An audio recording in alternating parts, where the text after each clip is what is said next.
Hello विद्यार्थी, my channel Sunoj classes में आपका स्वागत है। तो मेरा आज का क्लास है चैप्टर 12 वृत्तों से संबंधित क्षेत्रफल। ठीक है, तो यहाँ पे देखिए सबसे पहले वृत्त के बारे में जानिए।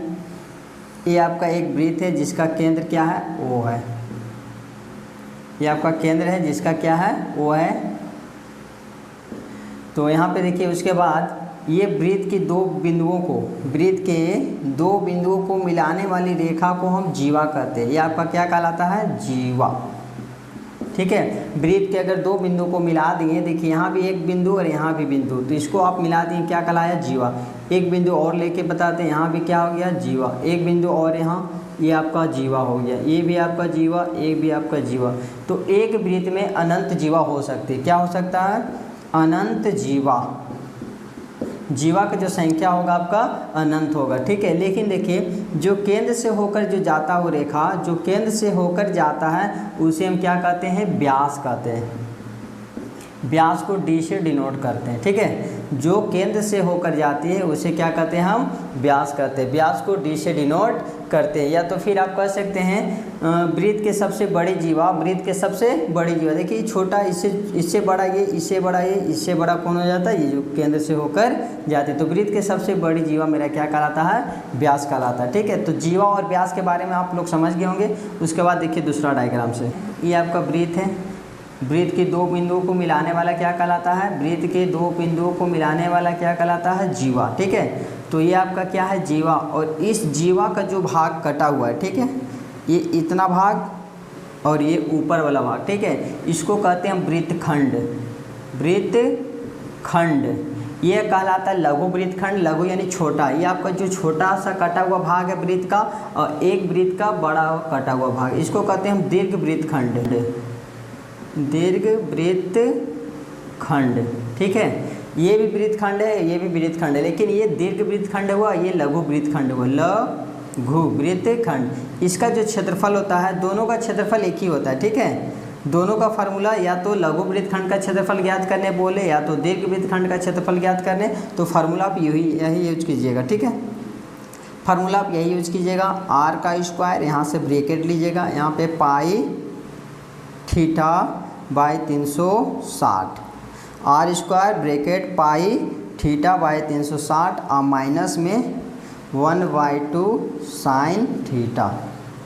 ठीक है, ये फार्मूला लागू कीजिएगा किसका, वृत्तखंड के लिए। थीटा का मान अगर यहाँ पे दीर्घ का रहेगा तो यानी कि 180 से ज़्यादा रहेगा, और लघु रहेगा तो 180 से कम रहेगा। ठीक है, तो यहाँ पे फार्मूला फिर से देखिए, R square pi theta by 360 minus में 1/2 साइन थीटा होता है। ठीक है, तो बाद देखिए यहाँ पे आप लोग इसको स्क्रीनशॉट ले लिए।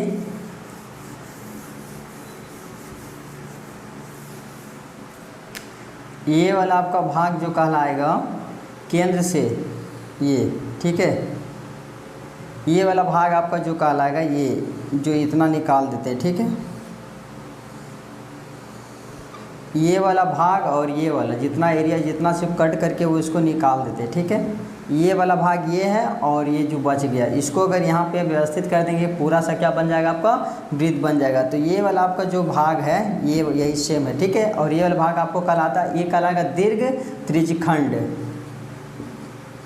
दीर्घ त्रिज्यखंड, इसको कहते हैं हम लघु त्रिज्यखंड। लघु खंड। ठीक है, तो इसका जो फार्मूला होता है, इसका जो विद्यार्थी जो फार्मूला होता है, इसका होता है theta by 360 into pi R का स्क्वायर। ठीक है, लघु वृत्तखंड या दीर्घ वृत्तखंड का क्षेत्रफल होता है R square pi theta by 360 minus sine theta. ठीक है, उसके बाद यहाँ पे या तो दीर्घ या तो लघु त्रिज्यखंड का जो क्षेत्रफल होता है theta by 360 into pi R square. अब यहाँ पे देखिए एक चाप की लंबाई, पूरी चाप की जो लंबाई होता है, पूरा चाप, ये आपका क्या है, जो आप कंपास से एक बार इस तरह लेते हैं, ये आपका एक क्या होता है, चाप। इसको इंग्लिश में क्या कहते हैं, आर्क। ठीक है, तो ये जो आप लेते हैं ये आपका चाप हुआ। ठीक है, तो पूरी चाप की जो लंबाई होती है, पूरी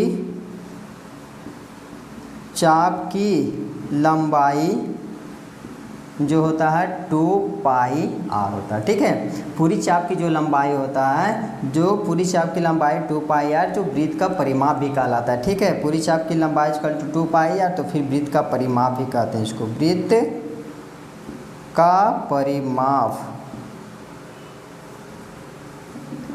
वृत्त का परिमाप इक्वल टू यही होता है फार्मूला 2 पाई आर, या तो पूरी चाप की लंबाई 2 पाई आर, या तो कहिए वृत्त का परिमाप इक्वल टू 2 पाई आर।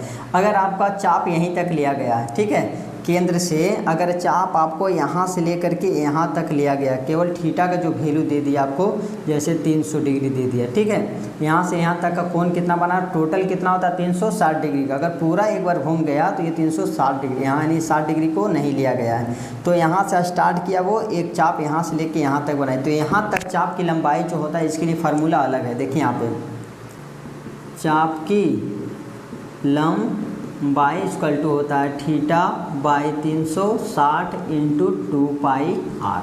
ठीक है, चाप की जो लंबाई हो जाएगा theta by 360 into 2 pi R. तो ये सारा कंसेप्ट और फार्मूला ध्यान रखिएगा। 12.1 का जो चैप्टर है अगला क्लास में कराएंगे। Thank you.